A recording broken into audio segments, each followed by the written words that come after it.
Billionaire takes his mute, lonely son to a cafe and freezes when a black waitress uses sign language. Alexander looked up, ready to dismiss the waitress with his usual polite efficiency. But something changed in the air. The woman, tall, with warm brown skin and eyes that crinkled when she smiled, wasn't looking at him. She was looking at Liam, and her hands were moving. Would you trust someone with impossible knowledge and a false identity if they could reach your child when no one else could? Hi viewers, kindly tell us where you're watching from and what time it is. Warm welcome to the family. Enjoy the story. The boy hadn't spoken a word in 2 years, until the waitress moved her hands in a language only his dead mother should have known. Alexander Reed watched his son stare into the mug of hot chocolate, those brown eyes empty as they had been since the accident. He brought Liam to this cafe on a whim. Tired of the mansion walls closing in, tired of specialists with their sympathetic smiles and useless techniques. 8 years old and silent as stone. The grief counselors called it selective mutism. Alexander called it a daily reminder of his failure. Anything else I can get for you too? Alexander looked up, ready to dismiss the waitress with his usual polite efficiency. But something changed in the air. The woman, tall with warm brown skin and eyes that crinkled when she smiled, wasn't looking at him. She was looking at Liam, and her hands were moving. Her fingers danced through the air, graceful and precise. Sign language, not unusual in itself. Alexander had hired 3 ASL specialists already. What froze his blood was Liam's reaction. His son's head snapped up, his eyes widened, and then, miracle of miracles, his small hands rose and moved in response. "You know sign language," Alexander said, his voice sounding strange to his own ears. The waitress smiled. "Yes." Her name tag read Maya. "I work with children who have communication challenges." But it wasn't just that. Liam was using signs Alexander had never seen before. Private gestures. Family signs created between mother and son. Signs no stranger should recognize. Yet Maya's hands replied, fluent in a language that should have died with Laura. Alexander's pulse pounded in his ears. He's asking about the boats on the lake," Maya interrupted smoothly. "If they're safe when it storms." The question knocked the air from Alexander's lungs. Liam hadn't communicated about the accident. Not to doctors, not to Alexander, not to anyone, since watching his mother's boat sink beneath churning waters. Liam's hands moved again, desperate now, a flood of motion after years of stillness. "He wants to know if I can come back tomorrow," Maya translated, her eyes never leaving the boy's face. "Yes," Alexander said immediately, not caring how eager he sounded. "Yes, please." When she brought their check, she slipped something else into Alexander's palm. A folded note, passed with fingers that trembled slightly against his skin. The brief contact sent an unexpected current up his arm. Alexander waited until they reached the car to unfold it. "I knew your wife. She saved my life once. Now it's my turn to save your son." He stared at the elegant handwriting, then at Liam in the rearview mirror. His son was looking out the window, but something had changed. The rigid set of his shoulders had softened. His eyes had focus. How did a waitress from South Side, Chicago, know Laura's private signs? Why had she sought them out? And what did she mean? Laura had saved her. Alexander Reed had built a billion-dollar hotel empire by trusting his instincts. Right now, those instincts were screaming danger and hope. The most volatile combination in existence. Have you ever encountered someone who knew things about you they shouldn't? Someone who appeared in your life at exactly the right moment, making you question everything? Tell me in the comments if you've experienced that moment when a stranger changed your path in an instant. As Alexander pulled away from the cafe, he didn't notice the black sedan that eased into traffic behind them, or the camera lens that captured Maya watching their departure, her hand pressed against the window like a woman seeing ghosts. He built a billion-dollar empire, but couldn't rebuild his son's voice until a waitress with mysterious ties to his dead wife appeared with secrets that would crack his carefully constructed walls. "I need everything on Maya Davis. Everything." Alexander paced his office, phone pressed to his ear while his security chief took notes. employment history, education, connections to Detroit or New York, and find out how she might have known my wife. The background report arrived within hours. Maya Davis, 28, speech therapy degree, worked at children's hospitals before taking a cafe job 6 months ago. No criminal record, no apparent connection to the Reed family, no explanation for how she knew signs that Laura had created for Liam. Alexander stared at her photo on the report. There was something in her eyes, intelligence, compassion, and something else. Determination, maybe. Or secrets. He pulled up the accident file on his laptop. Photos of the capsized boat. The search party. Laura's body, recovered 3 days later. The medical examiner's report with its clinical description. Drowning. Skull fracture consistent with impact against vessel during storm. 2 years of nightmares compressed into digital files that explained everything except why a waitress knew things only Laura should know. His phone buzzed. Liam's nanny. He's asking for paper and crayons. He's drawing boats. Alexander's hand tightened on the phone. First signing, now drawing. After 2 years of nothing. Should I be concerned, sir? The nanny asked. No, Alexander said. This is good. This is... He swallowed hard. Just stay with him. He hung up and opened Maya's social media profiles. Professional accomplishments, volunteer work with deaf children, photos of her smiling with colleagues. Nothing suspicious, nothing to explain the connection. In one photo, she was signing to a group of children, her hands blurred with motion, her face alive with expression. Alexander found himself staring at those hands. Elegant, expressive, capable of reaching his son when nothing else could. When was the last time someone had reached him? The thought came unbidden, inappropriate. He closed the browser. His phone rang again. The private investigator. Mr. Reed, something's not adding up. According to Michigan records, Maya Davis was in a serious assault incident 11 years ago in Detroit. What kind of incident? Alexander leaned forward. Attack walking home from work. Hospitalized. But here's where it gets strange. According to follow-up records, Maya Davis died from complications 3 days after the attack. Alexander's blood went cold. That's impossible. I just met her yesterday. Exactly. Either the records are wrong, or the woman with my son isn't who she claims to be.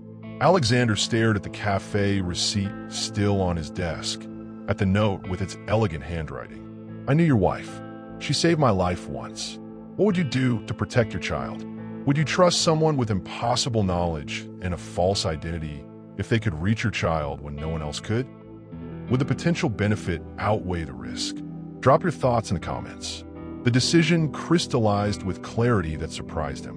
Whatever Maya's secrets, she had done the impossible. She had reached Liam. Alexander would discover her true identity and motives, but not from a distance. He would bring the mystery directly into his home. He invited the mysterious woman into his home, not knowing if she was savior or threat. Only certain that his son's eyes had life in them again when her hands moved through the air. You want me to what? Maya's voice carried clearly across the cafe's empty back patio where Alexander had asked to meet her after a shift. Work with my son. Privately. Alexander kept his voice level controlled. Your connection with him is remarkable. Maya's fingers tapped nervously against her cup. Mr. Reed, I'm just a waitress with some training in sign language specific to my family. In private gestures my wife created for our son. He leaned forward. Let's not pretend this was coincidence. Her eyes, dark and expressive, held his for a long moment before dropping. No, it wasn't coincidence. Then explain. I can't. Not fully. She looked up again, challenge replacing caution. But I'm not here to hurt your son. The opposite. Prove it. Come work with him. Where I can watch you. The invitation hung between them, a risk for them both. Alexander studied her face, looking for signs of deception, finding only conflict. I have conditions, she finally said.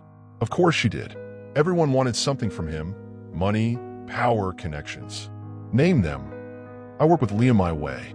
No hovering specialists or cameras. And I need access to your family photos, videos, Anything that shows how he communicated with his mother. Not what he expected. Not money or advantage, but deeper access to his family's private world. Why? Because I need to understand the language they created together to help him find his voice again. Her eyes never wavered. I'm not asking for your trust, Mr. Reed. I haven't earned it. I'm asking for a chance to help your son. 3 days later, Maya Davis walked up the curved driveway of the Reed mansion, messenger bag slung across her simple blue dress. Nothing about her screamed threat or deception.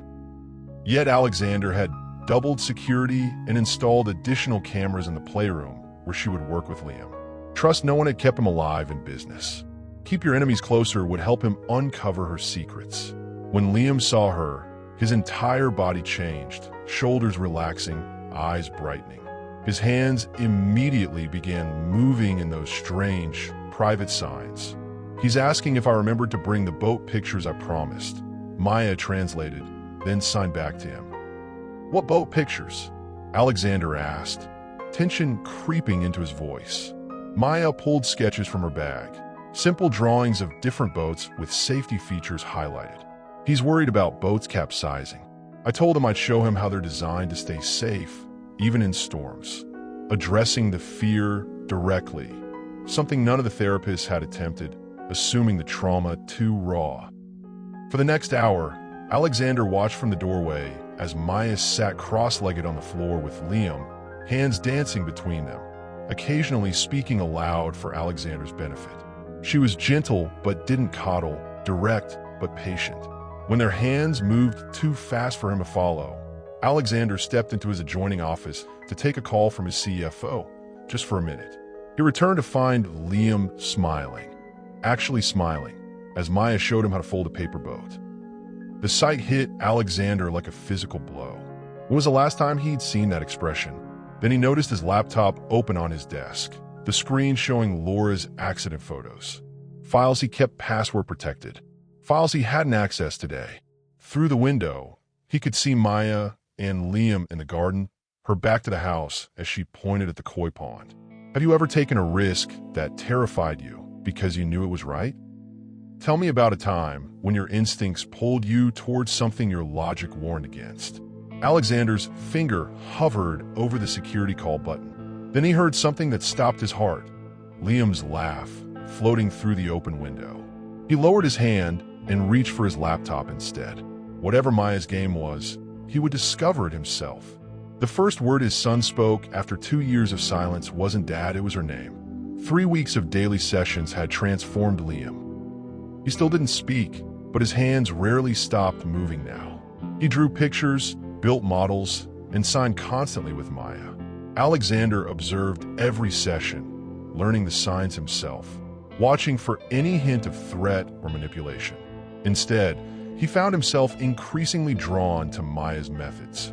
Her refusal to treat Liam as broken, her intuitive understanding of his fears. The storm scared you because it came suddenly, she signed and spoke one afternoon as rain lashed against the playroom windows. But look, we're inside, we're safe, and we can watch it together. While other children might hide from thunder, Liam sat beside Maya at the window, watching lightning split the Chicago skyline. Alexander stood in the doorway, throat tight with an emotion he couldn't name. He's processing the trauma through observation, Maya explained later as they sat in his study reviewing Liam's progress. Making peace with the thing that frightens him. And it's working, Alexander said, wonder in his voice. Yes. Her smile was warm, genuine. He's incredibly resilient. Like his mother. The words slipped out before he could stop them. Maya's eyes flickered. Tell me about her. About Laura. The request should have felt invasive. Instead, Alexander found himself talking. About Laura's compassion, her work as a volunteer nurse before they married, her devotion to Liam. She had this way of seeing people, really seeing them, he said, voice low. Not their wealth or status, but their core. Maya nodded, something like recognition in her eyes. That's rare. How did you know her? He asked directly, watching her face. Her fingers twisted together, the first nervous gesture he'd seen from her in days. I told you, she helped me once. When? How? There's no record of you in her life. Thunder crashed outside, masking her soft reply. There wouldn't be. Before he could press further, Liam appeared in the doorway, stuffed animal clutched to his chest, eyes wide at the storm. "Come here, buddy," Alexander said, holding out his arms. But Liam went to Maya instead, hands moving rapidly. "He's asking if we can tell a story about brave sailors," she translated, drawing the boy against her side with natural ease. For a moment, Alexander felt the familiar stab of exclusion, his son turning to someone else for comfort. Then Maya extended her other arm, creating space for him to join them. "I think this story needs a captain," she said gently.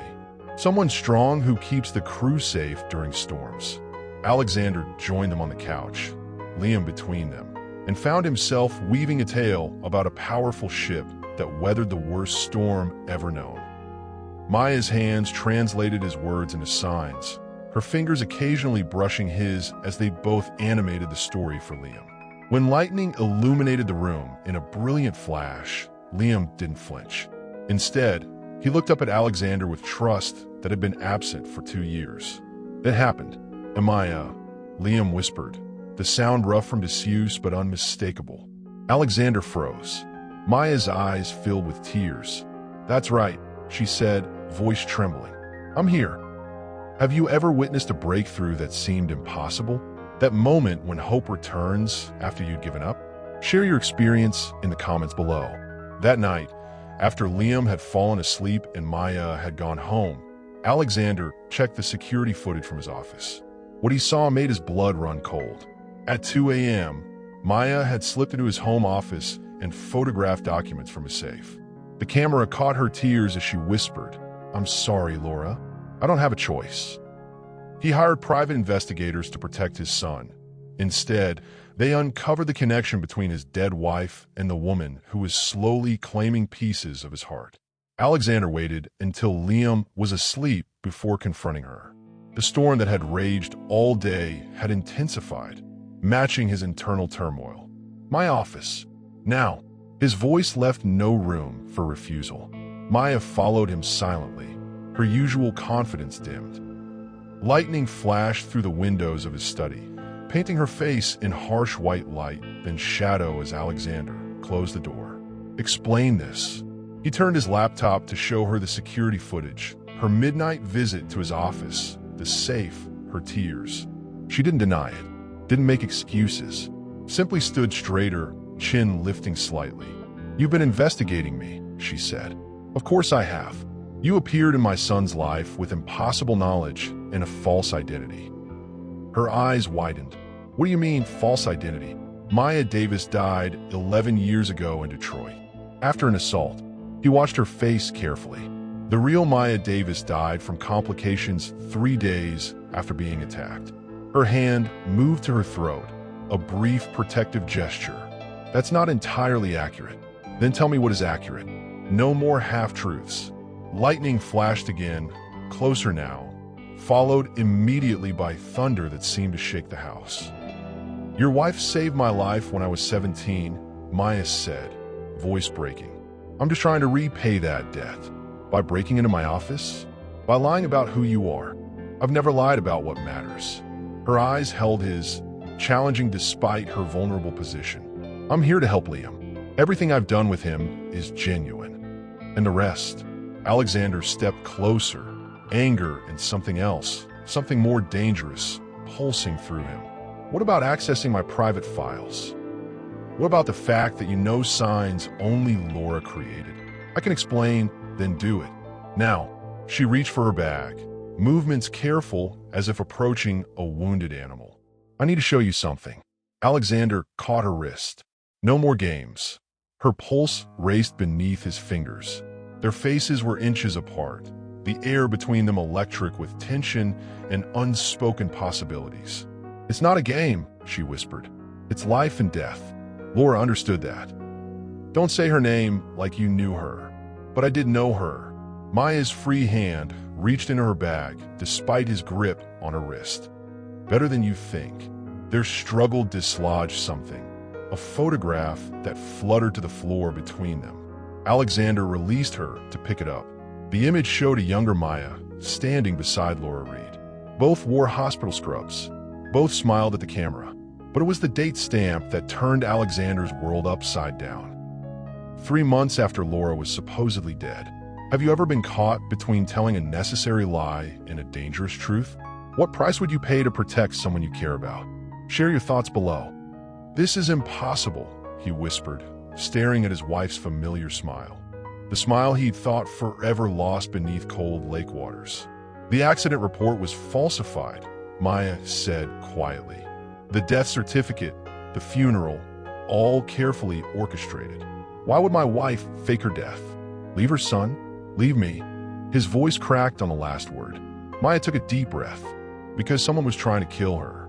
And they would have killed you and Liam too if they knew she survived." The accident report claimed his wife died on impact, but the photograph in Maya's possession showed Laura Reed very much alive 3 months later. "I need to show you everything," Maya said, her voice barely audible above the storm. But not here. Alexander couldn't take his eyes off the photograph. Laura's smile, her hand on Maya's shoulder, both wearing Detroit Memorial Hospital scrubs. The date stamp mocked every tear he'd shed at her funeral. Where? The word felt torn from his throat. The lake house, of all places. The vacation home on Lake Michigan where they'd been staying when the accident happened. The place Alexander had abandoned, unable to face its memories. They drove in silence through the storm, raindrops attacking the windshield like bullets. Maya stared out the passenger window, her reflection ghostly against the darkness beyond. "You said someone wanted to kill her," Alexander finally said. "Who?" "People within your company. People you trusted." Maya turned to face him. People who were still there. The lake house appeared through the rain, weathered wood and boarded windows, neglected since that night 2 years ago. Alexander's hands tightened on the steering wheel. Every inch of this property held Laura's memory. "I haven't been back," he admitted as they sat in the parked car, rain drumming on the roof. "I know." Maya reached into her bag and pulled out a key. "She left this for me." The air inside smelled of dust and disuse. Alexander flipped on lights, revealing furniture draped in white sheets like waiting ghosts. Maya moved through the space with strange familiarity, heading directly to the study. "How do you know your way around?" he asked, following her. "Laura described it to me. In detail." She knelt before the fireplace, fingers finding a loose stone in the hearth. Behind it was a small cavity containing a waterproof case. "She created dead drops all over Chicago," Maya explained, opening the case to reveal a laptop and external drive. Places only she knew about. The laptop powered on to reveal a video file. Maya stepped back, giving Alexander space as he clicked play. Laura's face filled the screen. His wife, hair shorter than he remembered, face thinner, eyes haunted but unmistakably alive. "Alexander, if you're watching this, I'm truly dead now." Her voice, lost to him for 2 years, filled the room. "And everything you believe about how our son lost his voice is wrong." Alexander sank into a chair, legs no longer able to support him. "The boating accident was staged," Laura continued.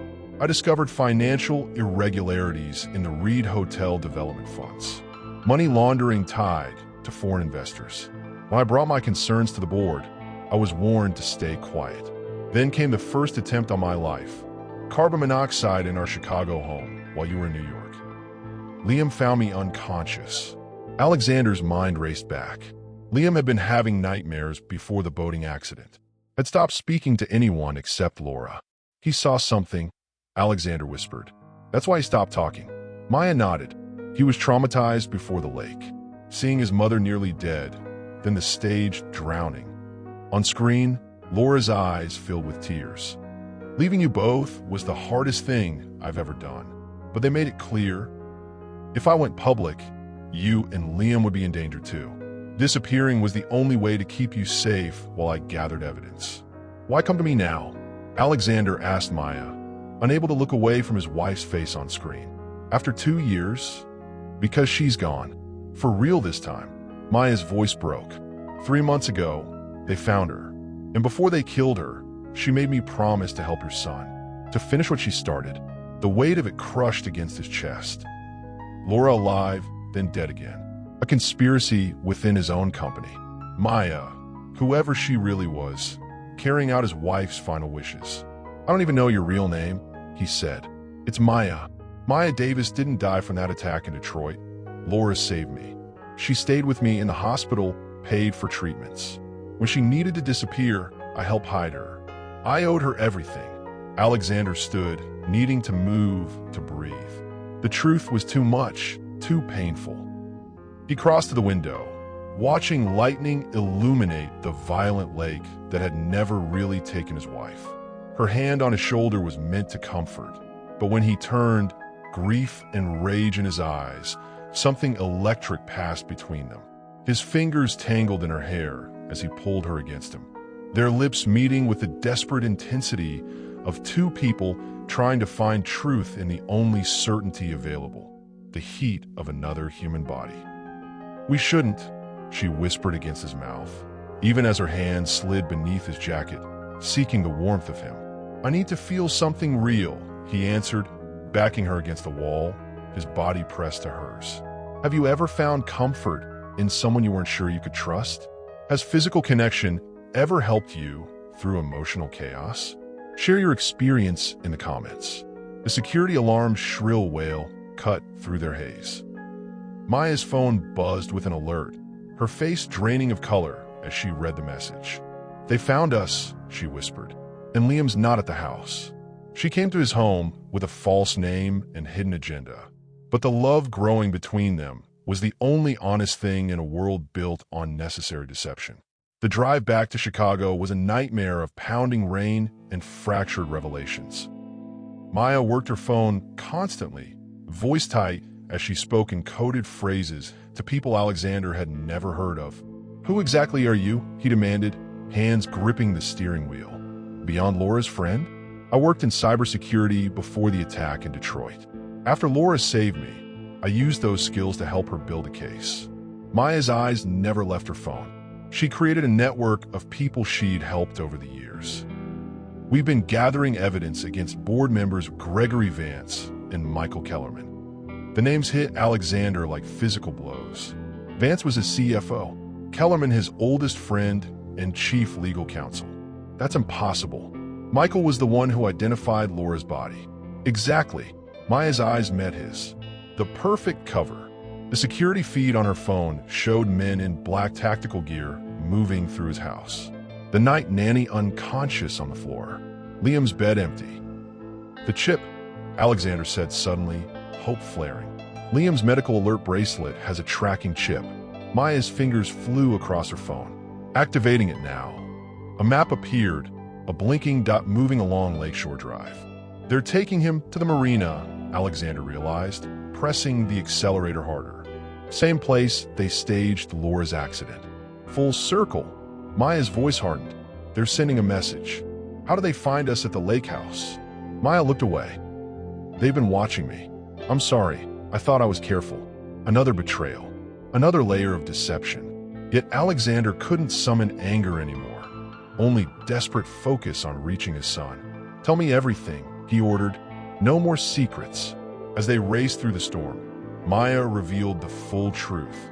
How Laura had discovered money laundering through Reed Hotel's construction projects. How she'd been silenced. How she'd spent 2 years building a case against the board members involved, only to be discovered and killed before she could go public. "The last thing she sent me was a data drive with everything she'd gathered," Maya finished. "It's hidden somewhere only Liam would know about. That's why I needed to work with him to gain his trust." "So you used my son to find evidence?" "I came to protect him," Maya corrected.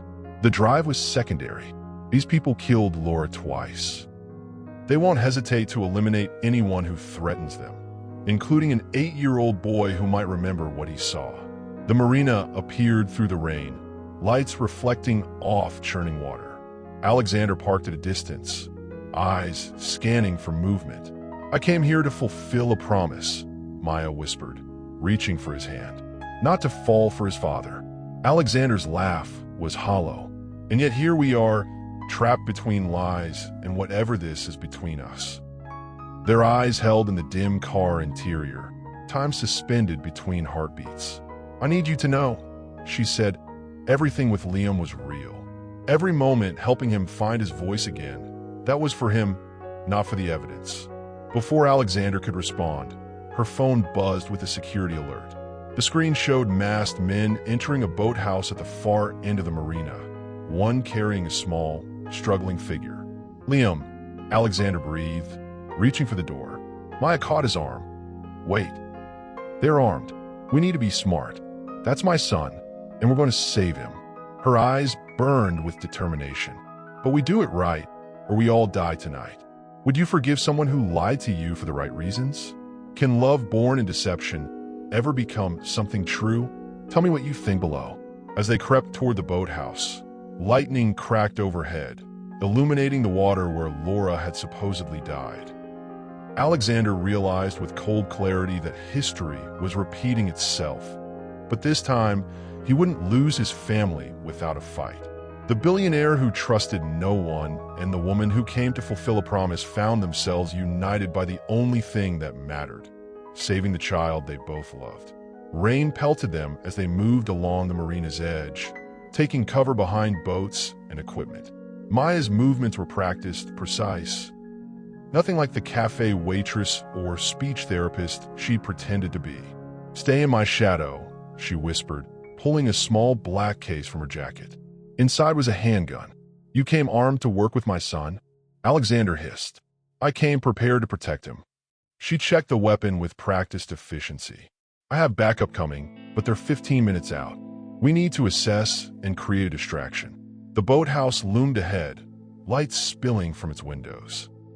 Through the rain-streaked glass, Alexander could make out 3 men. One held Liam, hand clamped over the boy's mouth. "There's Kellerman." Maya pointed to a figure standing apart, speaking into a phone. "He's calling shots. Michael Kellerman, Harvard Law, best man at Alexander's wedding, godfather to Liam." "I'll kill him myself," Alexander growled. "No."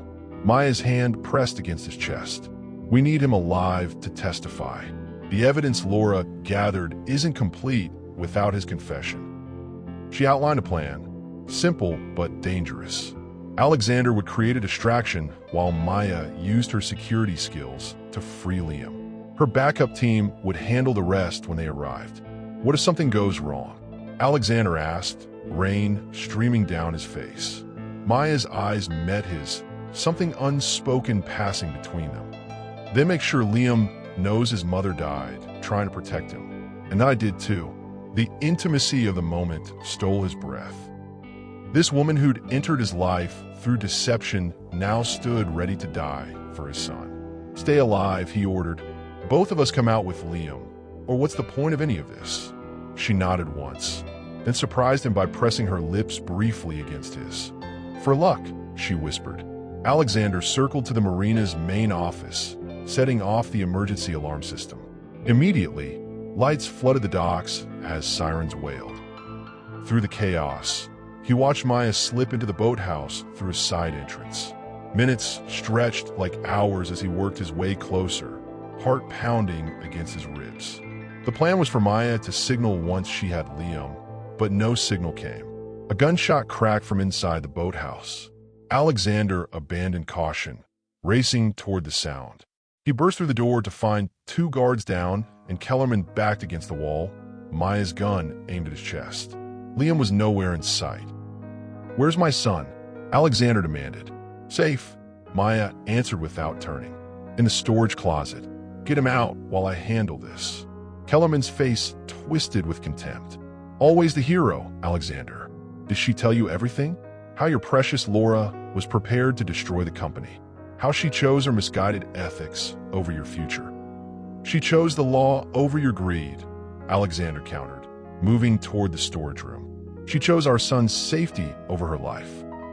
"And died anyway," Kellerman sneered. "Just like this one will."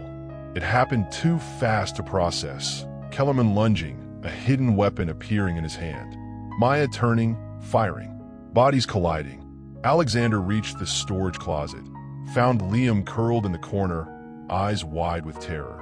"I've got you," he promised, gathering his son into his arms. "I've got you." When he emerged, Maya was on the floor, blood spreading across her shoulder. Kellerman lay motionless nearby. "The evidence," Maya gasped, pressing a hand to her wound. He admitted everything. My wire caught it all. Sirens wailed in the distance, her backup arriving at last. Alexander knelt beside her. Liam still clutched against his chest. "You're going to be okay," he told her firmly. "Both of you. All of us." The turbulence of the moment threw her against him. Bodies pressed together as he helped her stand. For 3 heartbeats, they stayed locked together, her breath warm against his neck, his hands steadying her waist. "I've got you," he murmured, the words carrying weight beyond the physical. When she looked up, fear and desire warred in her eyes, mirroring his own internal battle. What would you risk for someone you're falling for, even if you're not sure you can trust them? Have you ever formed an unbreakable bond with someone during a crisis? Share your story.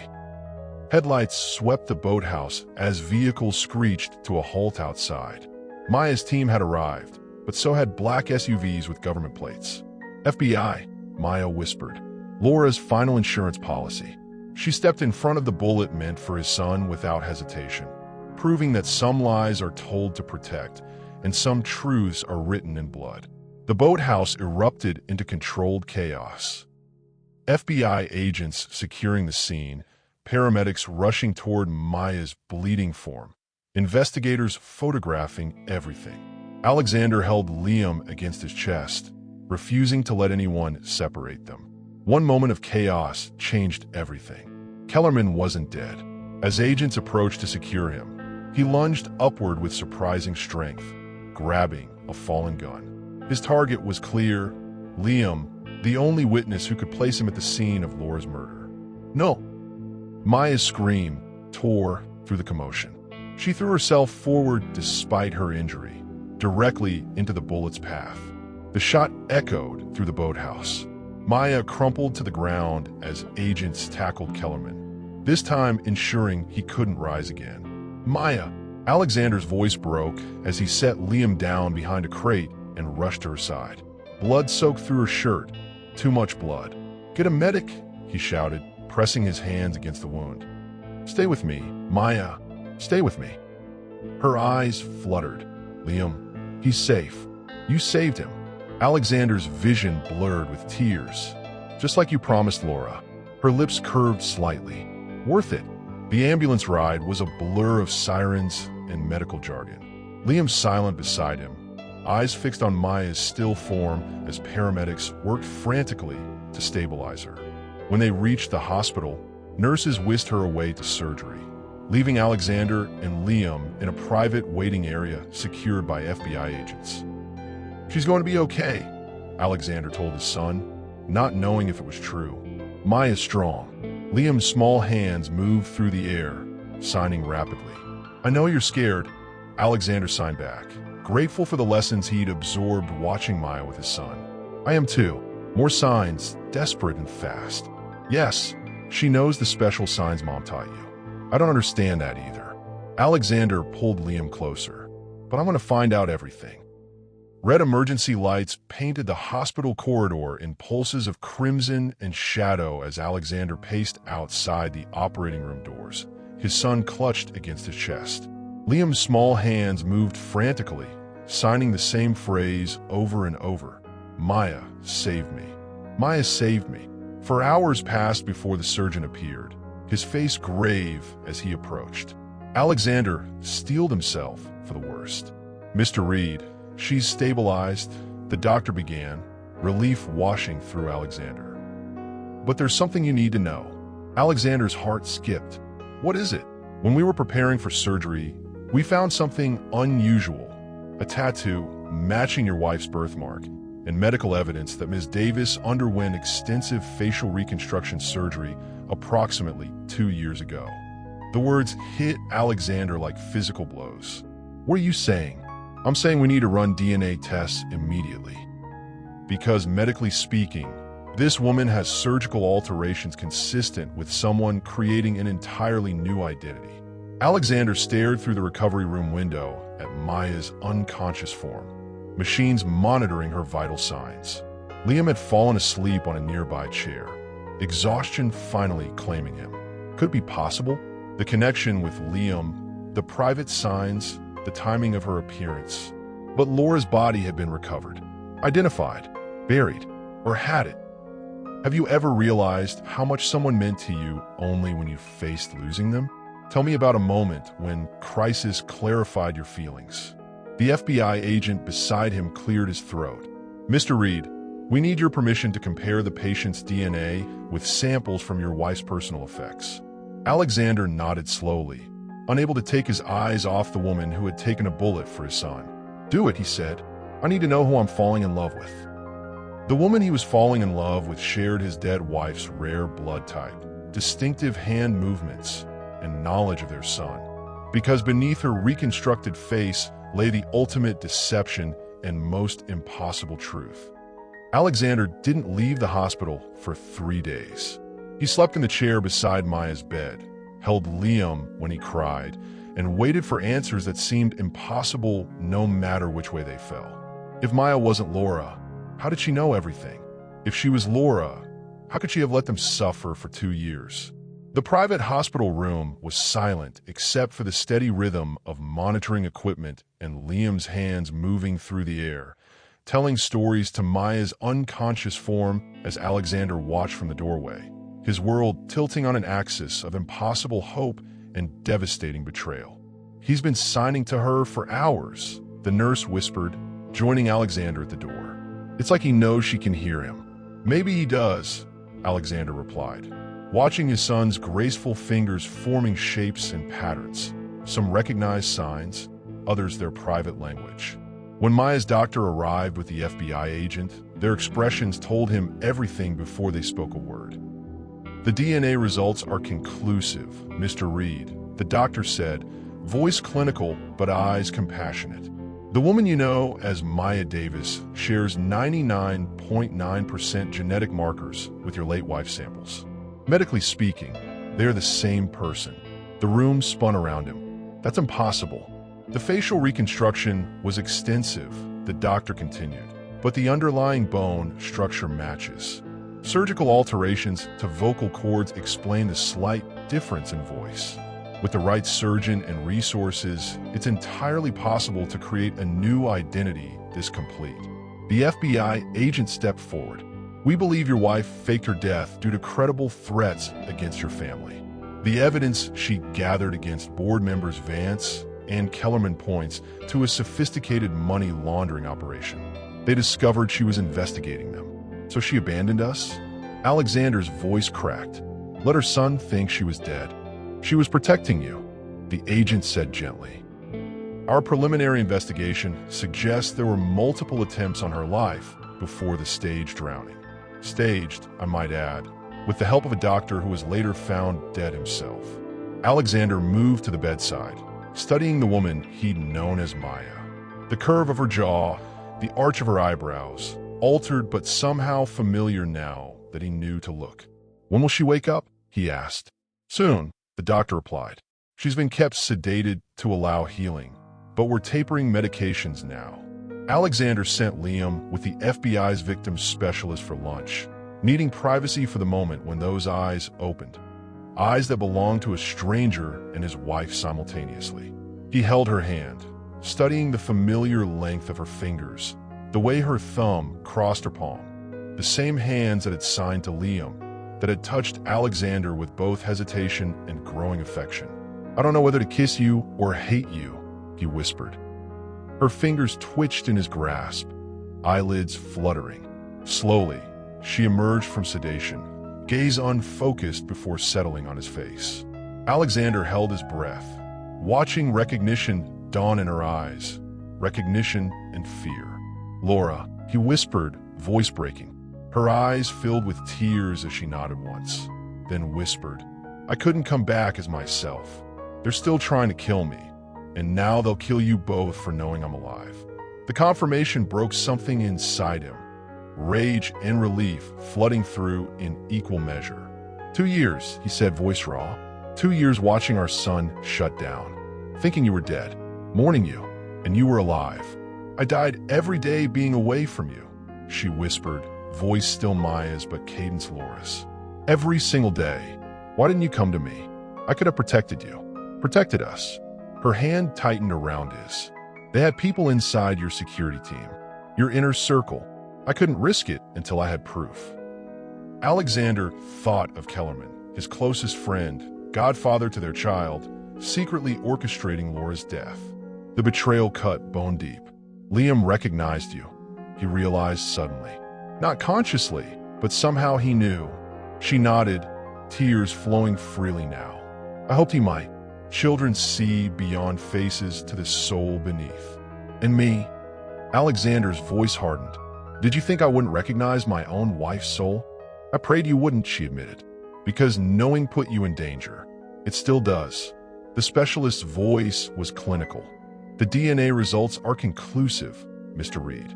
The woman you know as Maya Davis shares 99.9% genetic markers with your late wife's samples. Medically speaking, they are the same person. Could you forgive someone who let you believe they were dead? Would you understand a deception born from protection? What would you do if given a second chance with someone you thought was lost forever? Share your thoughts below.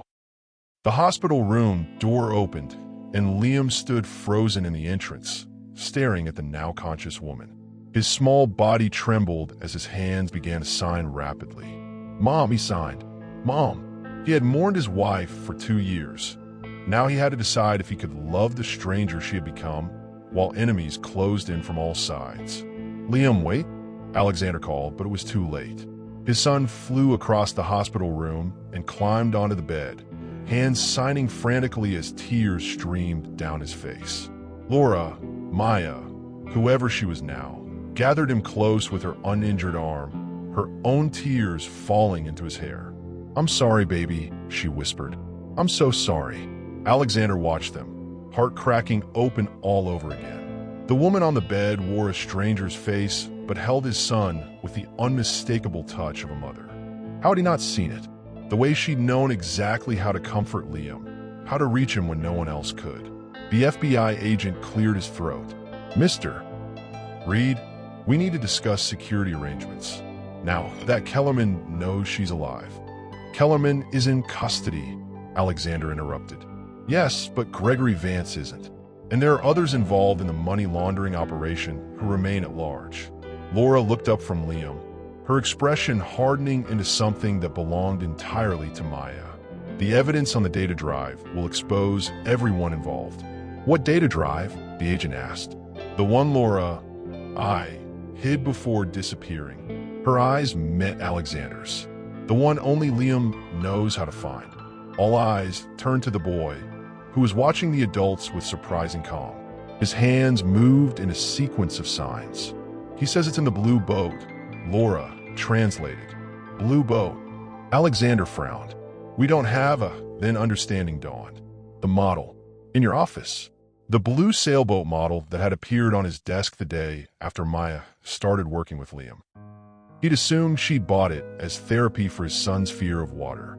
Instead, it had been sitting in plain sight all along. Laura's insurance policy disguised as a child's toy. Within hours, FBI technicians had extracted the drive from the model's hidden compartment. The evidence was devastating. Offshore accounts, falsified contracts, bribes to foreign officials, all funneled through Reed Hotel's development projects without Alexander's knowledge. This will destroy your company's reputation, the FBI director warned in a private meeting. We can minimize the damage, but Reed Hotels will be linked to international money laundering. I don't care about the company, Alexander said. I care about my family's safety. Back in the hospital room, sunlight filtered through blinds, painting stripes across the bed where mother and son sat together. One changed by trauma into silence. The other transformed by danger into a new face, a new name, a new self. The doctors say you can come home tomorrow, Alexander told her, settling into the chair beside the bed. Liam had finally fallen asleep against her side, exhausted by emotion. Home, she repeated, testing the word. I'm not sure where that is anymore. With us, he said simply, where you belong. Her eyes, Maya's eyes physically, but with Laura's expressions, studied his face. Can you really look at me and see her? Accept this face, this voice. I don't know. Alexander admitted. I look at you and see parts of my wife and parts of the woman I was beginning to have feelings for. It's complicated. I'm still both of them, she said softly. Laura's memories, her love for you and Liam, but also Maya's experiences, her independence. I can't just go back to being the woman I was. I'm not asking you to. Alexander moved to sit on the edge of the bed. The woman I married died 2 years ago. The woman who saved our son took a bullet for him 3 days ago. I need to know who you are now today. In the quiet hospital room, with guards outside and darkness fallen, he finally allowed himself to touch her face, tracing features both familiar and foreign. I don't know who I'm holding, he whispered. She guided his hand to her heart. This hasn't changed. When their lips met, it was both reunion and first kiss, memory and discovery, grief and rebirth tangled in the space between heartbeats. If someone you loved returned completely changed, would you embrace who they've become or mourn who they were? Is love about the soul or the history you shared? Tell me your thoughts. The kiss deepened, a current of need flowing between them until the beeping of the heart monitor accelerated, drawing a laugh from them both. I've missed that sound, he murmured against her temple. Which one? The monitor? Your laugh, he said. Even changed, it's still yours.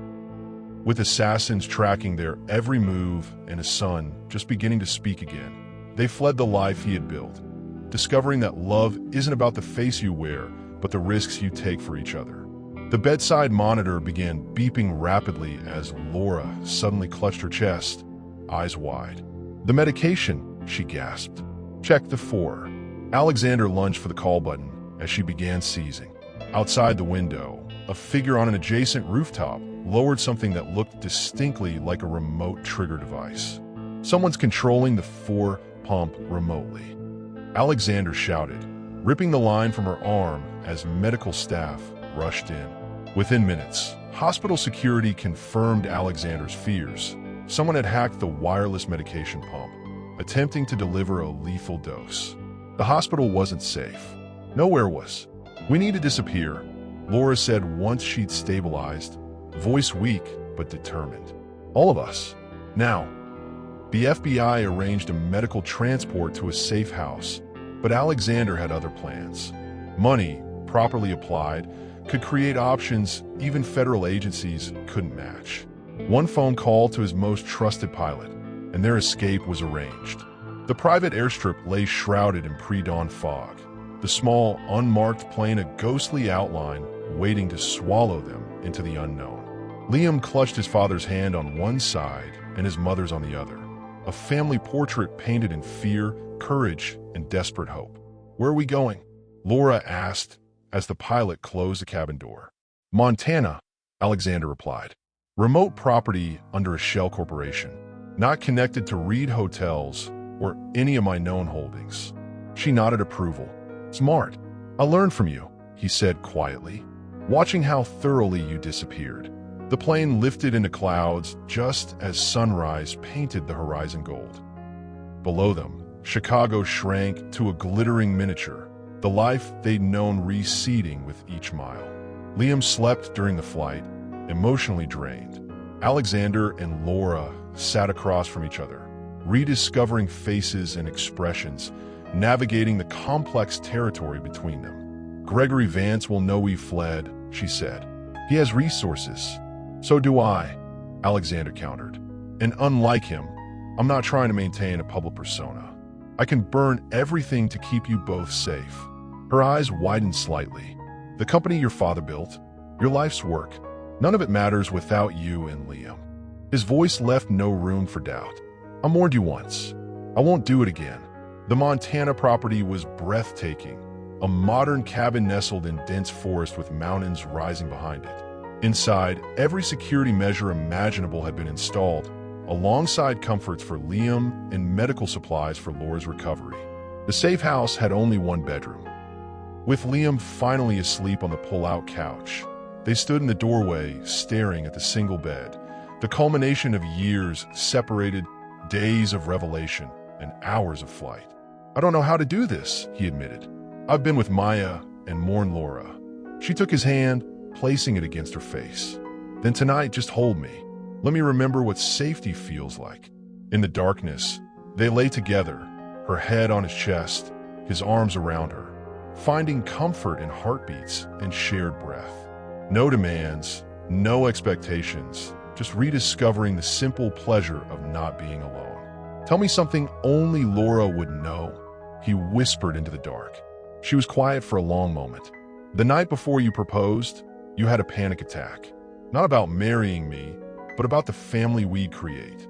You were terrified of being the kind of father yours was. Alexander's breath caught. No one knew that story, not his friends, not his therapist. Only Laura.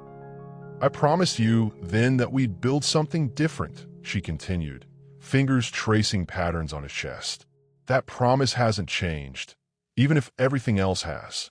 Would you abandon everything you've built to protect the people you love? Have you ever had to start completely over? Share your experience of rebuilding from nothing. The burner phone rang at 3 a.m. Laura answered, then went deathly pale. They've found us, she whispered. But that's not the worst part. They've sent the video of me, alive, to every major news outlet. By morning, the whole world will know Laura Reed faked her death. Your company's shares are already crashing, as the world branded her a manipulative fraud and him a gullible fool. They discovered that the court of public opinion was nothing compared to the judgment of their own hearts. Morning brought the media storm they dreaded. Every channel showed the same grainy security footage. Laura Reed, supposedly dead for 2 years, fleeing a hospital with Alexander and Liam. Financial News reported Reed Hotels stock in free fall, investors panicking, the board calling emergency meetings. Grieving billionaire hoax, Alexander read from his secure tablet, tone bitter as he scrolled through headlines. Reed family scandal, death faked, fortune at risk. Laura, still moving carefully from her injuries, joined him at the kitchen table. They're calling me a gold digger who manipulated her way back into your life, and me a fool who fell for it. Alexander set the tablet down. Let them talk. We know the truth. Which version? She asked quietly. The truth is complicated now. Indeed it was. The FBI had released minimal information, enough to explain the arrests of Kellerman and 2 board members, but not the full scope of the money laundering operation. That left a vacuum the media eagerly filled with speculation and anonymous sources close to the family. We need to get ahead of this, Alexander decided. On our terms. Their attorney arranged a video interview with a respected journalist. One conducted remotely, location untraceable. Laura wore a simple blue shirt, her altered face visible but dignified. Alexander sat beside her, united. They told a careful version of the truth. Threats against the family, evidence of corporate corruption, a mother's desperate choice to protect her child. They didn't mention the growing network of shell companies the FBI was still untangling, or the foreign officials whose names appeared in encrypted files. Some truths were too dangerous to share. Do you expect the public to believe you had no other options? The journalist asked Laura, skepticism evident. I expect anyone who's ever been a parent to understand that protecting your child comes before reputation, wealth, or public opinion, Laura answered, her voice steady. I lost 2 years with my son to keep him alive. I'd lose 20 more if that's what his safety required. The interview didn't stop the speculation, but it changed the narrative. Former employees came forward with stories of Laura's kindness. Medical experts discussed the possibility of identity alteration for protection. Support grew, especially after Liam was briefly shown signing "I love you" to his mother. Inside their Montana sanctuary, a different kind of rebuilding continued. Liam spoke more each day, short sentences, whispered words, his voice finding strength in the security of having both parents. His nightmares lessened. For Alexander and Laura, the path was more complex. They were neither the couple they had been nor strangers, but something entirely new, forged in separation, deception, and survival. In the shower of the mountain cabin, water sluiced over bodies marked by old scars and new bruises. I don't know if I'm her anymore, she whispered as his hands mapped territory, both familiar and foreign. "You're both," he murmured against her neck. "You're everything." Their bodies remembered what their minds still reconciled, finding rhythm in steam and shadow that spoke of reclamation, of survival, of choosing each other despite impossible odds. Later, wrapped in towels, they stood before the bathroom mirror, his tall frame behind her shorter one, both studying their reflection. "I keep expecting to see her looking back," she admitted. "The old me." "I see you," Alexander said simply. "Past, present, all of it." The FBI called daily with updates. The investigation had expanded to 3 countries. Gregory Vance had disappeared with millions, but financial alerts were in place. It would be months, maybe years, before they could safely resume normal lives. "What will you do about the company?" Laura asked one evening as they watched Liam build a fort from couch cushions. "Sell it," Alexander replied without hesitation. "Start something new, something clean." She turned to face him. "Your father's legacy was tainted long before this," he finished. "I want a different legacy now." "Have you ever had to choose between public success and private happiness? Between reputation and love? What would you sacrifice to protect your family's truth? Share your thoughts." The FBI agent arrived unannounced at the cabin the following day, face grim. "Gregory Vance has been located," she announced, "and he's offered a deal, information on everyone involved in exchange for reduced charges." "That's good news," Alexander said, relief evident. "Not entirely."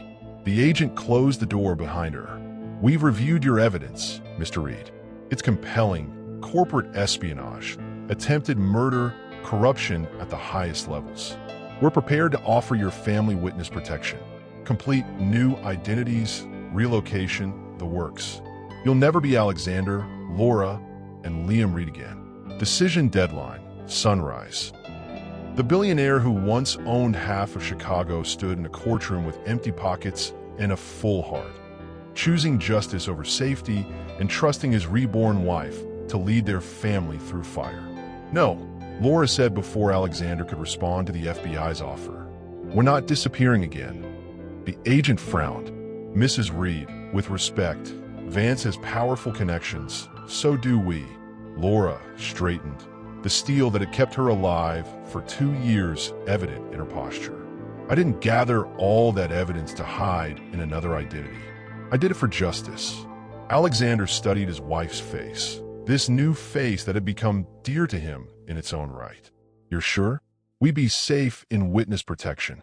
"Safe and invisible," she countered. "Is that what you want to teach Liam? That when powerful people threaten you, you should disappear?" Something shifted in Alexander's chest. Pride, admiration, love in its purest form. This woman, regardless of her face or name, remained the person who had captured his heart years ago. Courageous, principled, unbreakable. "We're staying," he told the agent, "but on our terms." Those terms included round-the-clock security, a temporary relocation to Washington, D.C., and Laura's full cooperation with federal prosecutors. In exchange, Alexander negotiated immunity for himself and protection for key employees who'd been unwittingly involved. The company would suffer, but legacy and wealth suddenly seemed hollow compared to the second chance they'd been given. 3 months later, Alexander watched from the gallery as Laura took the stand in federal court. Her testimony was devastating. Detailed accounts of financial manipulation, threats, murder plots. Throughout, her voice remained steady, her altered face composed despite the bank of cameras capturing every moment for an enthralled public. On cross-examination, Vance's attorney attempted to destroy her credibility.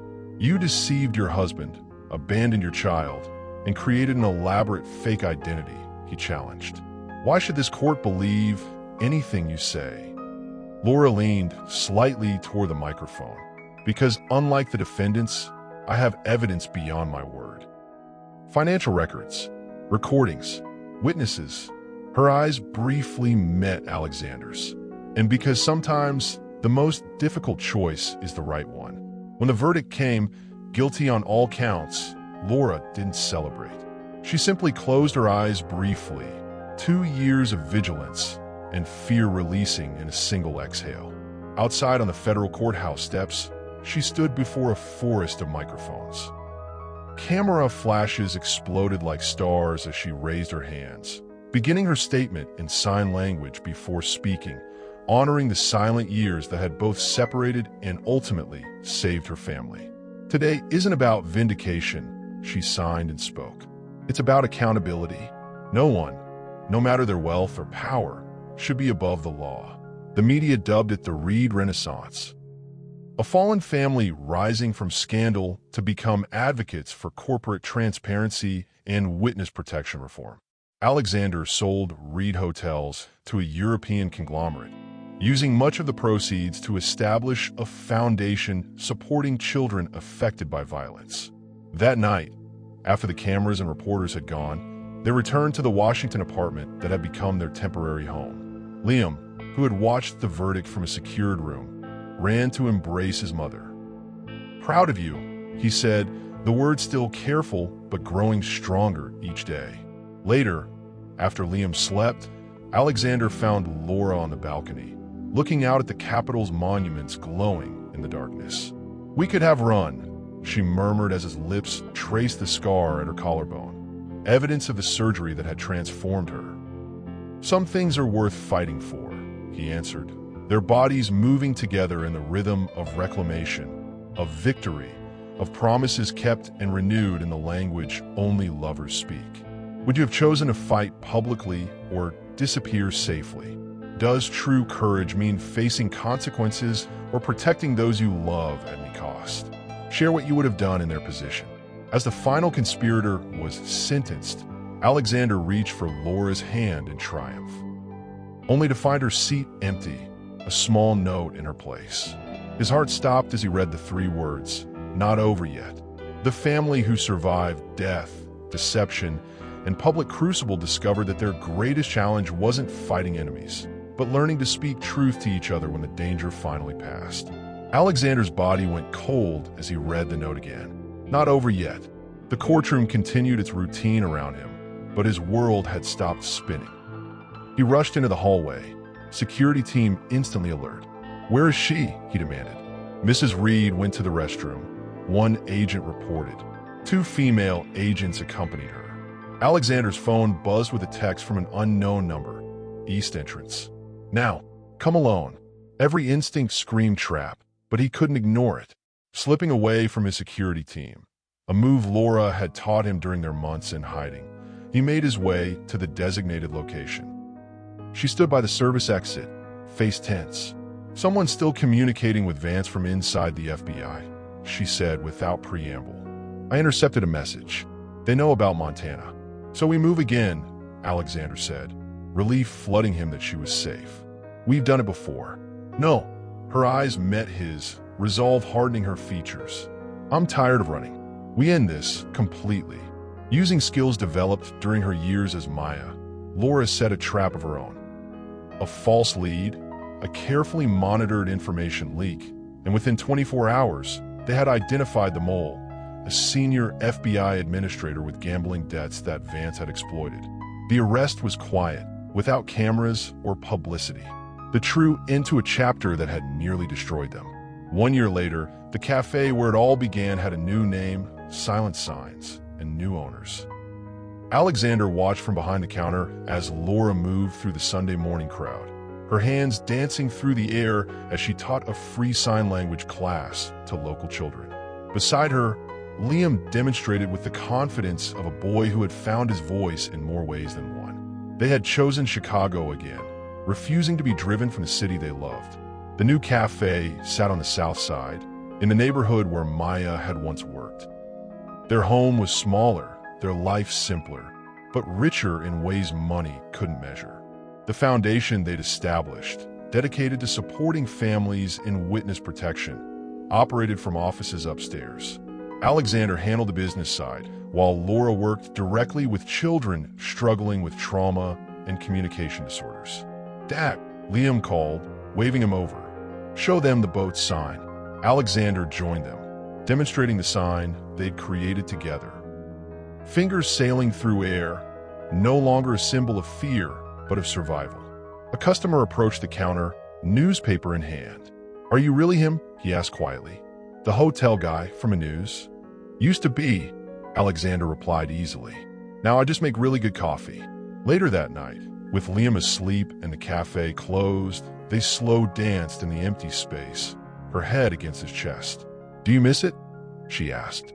The empire, the power? His hands traced the curve of her spine, both familiar and ever new. I built that world from nothing once, he murmured against her hair. But this is what I couldn't replace.